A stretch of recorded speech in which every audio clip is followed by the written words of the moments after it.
Hello students, இந்த வீடியோவில் நம்ம என்ன பார்க்க போகிறோம் அப்படின்னா லெசன் 1 எலக்ட்ரோஸ்டாட்டிக்ஸில் இருந்து capacitance of a parallel plate capacitor. ஓகேங்களா? ரைட். அதாவது பேரலல் பிளேட் நடுவில் இருக்கிற நம்ம கெப்பாசிட்டன்ஸ் வேல்யூ தான் நம்ம என்ன பண்ண போகிறோம்னா இங்கே கேல்குலேட் பண்ண போகிறோம். சரியா? அப்போ consider capacitor with 2 parallel plate each of a cross sectional A separate by a distance V. அதாவது இவங்களோட கிராஸ் செக்ஷன் எப்படி இருக்குது, ஏவாக இருக்குது. அதாவது இது உங்களோட ஏரியா வந்து ஏ, இதோடைய இது ப்ளஸ் கியூ பிளேட்டோட வேல்யூ வந்து ஏரியா வந்து A1, மைனஸ் கியூவோட ஏரியா வந்து A2. இவங்களோட சார்ஜ் என்னது மைனஸ் கியூ, இன்னொன்று வந்து ப்ளஸ் கியூ, இன்னொன்று வந்து மைனஸ் கியூ. சரியா? இவங்களுக்கு இருக்கிற டிஸ்டன்ஸ் எவ்வளோ அப்படின்னா டி. ஓகேங்களா? ரைட். இப்போ எலக்ட்ரிக் ஃபீல்டு எப்பயுமே எப்படி இருக்குது, ப்ளஸ்லேருந்து மைனஸ்க்கு போகுது. சரியா? இப்போ நம்ம ஃபஸ்ட்டு ஈக்குவேஷன் என்ன தெரியணும் அப்படின்னா சர்ஃபேஸ் சார்ஜ் டென்சிட்டி. ஏன்னா இது பேரலல் பிளேட் இருக்குது, ஒரு சர்ஃபேஸ் ஏரியா இருக்குது அங்கே. அப்போ என்ன யூஸ் பண்ணோம் அப்படின்னா surface charge density. Surface charge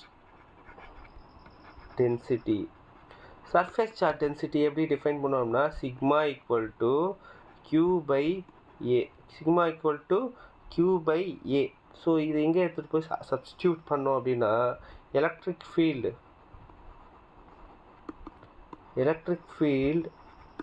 between the plates. Electric field between 2 infinite plates அப்படின்னு சொல்லலாம். சரியா?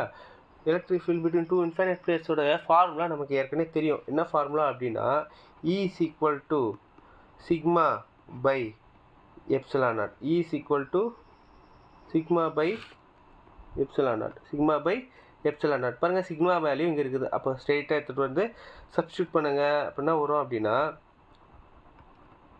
ஈக்குவேஷன் என்ன போடலாம், பாருங்கள். E is equal to Q by ஏவை எழுதிருங்க. இப்போ கீழே என்ன இருக்கும், எப்சிலான் நாட். புரியுதா? பாருங்கள், Q by ஏவை எழுதிட்டேன். எக்ஸ்ட்ரா யார் இருக்குது, எப்சிலான் நாட் மட்டும் இருக்கிறார், அவர் எழுதிருங்க. அடுத்து potential difference between the plates. Potential difference between பிளேட்ஸ்னால் என்ன equation, potential difference between plates என்ன அப்படின்னா பாருங்கள், V is equal to ED. ஈனாது எலக்ட்ரிக் ஃபீல்டு, டினா அதோட டிஸ்டன்ஸு. சரியா?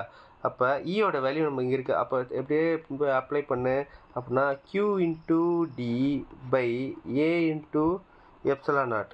சரியா? A into epsilon naught. அடுத்த ஃபார்முலா என்ன அப்படின்னா சார் கெப்பாசிட்டன்ஸ் ஆஃப் கெப்பாசிட்டர் தான் கண்டுபிடிக்கணும். சரியா? அப்போ capacitance of the capacitor. Capacitance formula பொதுவாக என்னது, C is equal to Q by V. இல்லையா? வியோட வேல்யூ தான் நமக்கு தெரியும். என்ன வேல்யூ, Q போட்டுடலாம். வியோட வேல்யூ என்ன அப்படின்னா சரிங்க, QD by A epsilon naught. QD by A epsilon naught. அப்போ வியோட வேல்யூ இன்வெர்ஸாக இருக்குது. அப்போ அது எப்படி எழுதலாம் அப்படின்னா QD by A epsilon naught. என்ன பார்த்தோம், வியோட value QD by A epsilon naught. அப்போ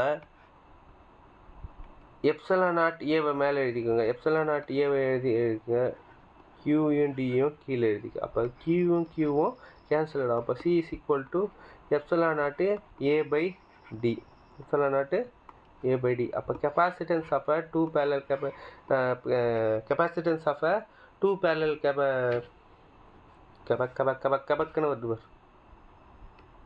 so capacitance of a parallel plate கெப்பாசிட்டரோட வேல்யூ என்னதுன்னா epsilon naught A by D. ஓகேங்களா?